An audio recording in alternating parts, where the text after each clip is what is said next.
So the water was coming out of here, but it looks as though the leak is actually from either here or here. So, but the spread is across the whole of this area. So we'll go up and we'll test it and we'll see what's leaking. So we're just going to test the toilet first. The silicone seals are plastic, not even silicone to be fair. It's very, very hard, but they're found the whole way around. Cracks in the grout. We're going to test that first above everything else, because if it is a shower waste, we're going to have problems. So go downstairs. So just, you see the waste pipe comes out here. The shower waste comes out a lot further back, which we can get out there in a second. And we see nothing's come out. So where the water's coming out, stairwell goes up, comes straight over. So this might actually be a roof issue as opposed to directly from the shower, but it could travel because there is damage across here as well.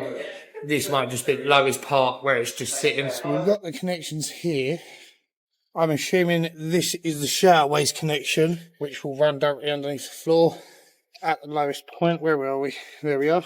Cast iron stack runs in, and then the other side is the kitchen waste, which runs around from there.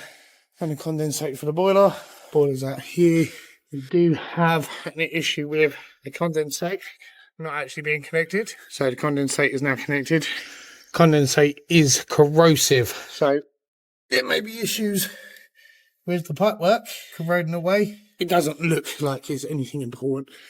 This one here is the one that's going to be an issue if anything, which is the flow side, which does look as though it's been affected, but it's not leaking at present.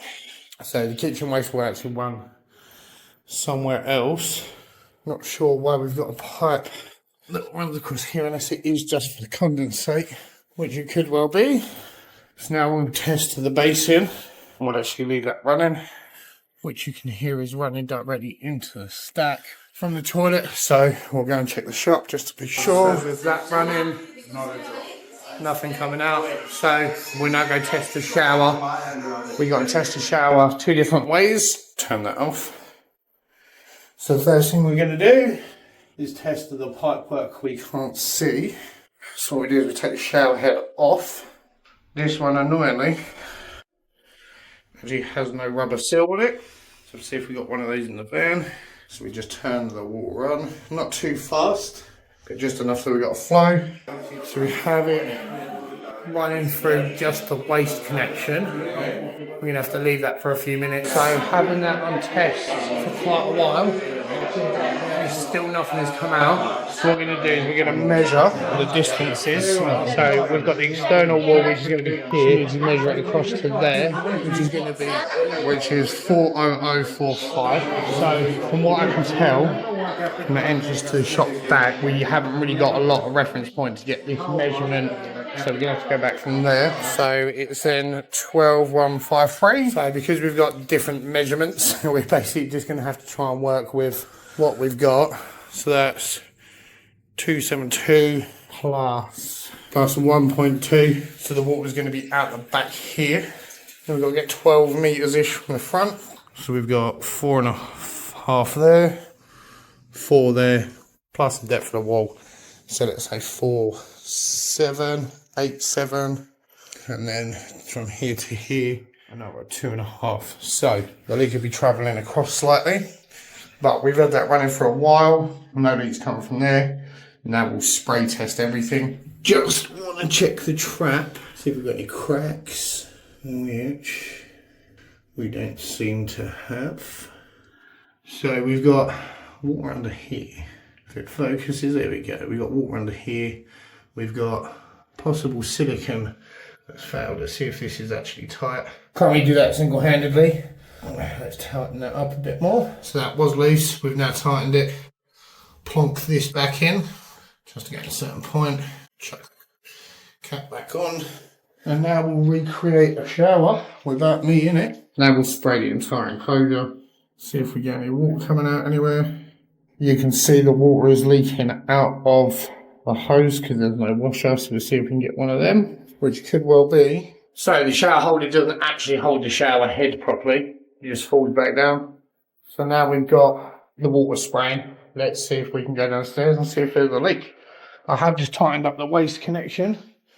So we'll give it a few minutes, and if nothing comes out, it was the waste connection that was loose and just needed tightening. So we've had it running, spray testing. We are going to give it enough time, but I have a feeling that is it. So I'm assuming this is how they're having to use the shower. So the shower riser needs to be replaced, and winning washers I don't have any on the van, unfortunately. So I spray tested this for a really long time. We're now going to spray test across, and we'll go down with the thermal camera, double check it. We should be good. That trap has now been tightened. So you can put the thermal camera on it. And here we go. So yeah, shower seals, silicone around the edge. So now we've managed to recreate the leak. We know the water is getting in from these shower seals.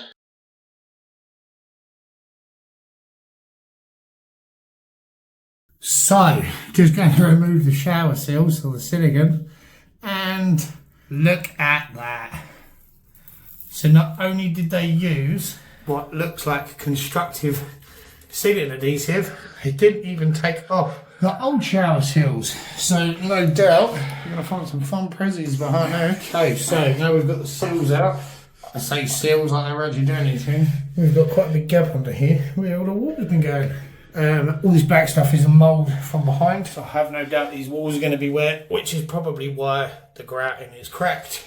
So we're going to get your seal back up, test it again. So, fun little trick. If you want to reseal the waste, undo it with whatever tool. This one works best for this one for me. Hold the waste connection there, then you can spin this off, get the silicone underneath. A bit awkward.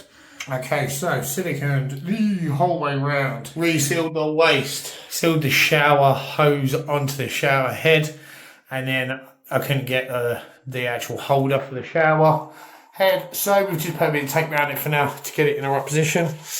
Now, most people say don't use the shower. We're just going to use it because we need to.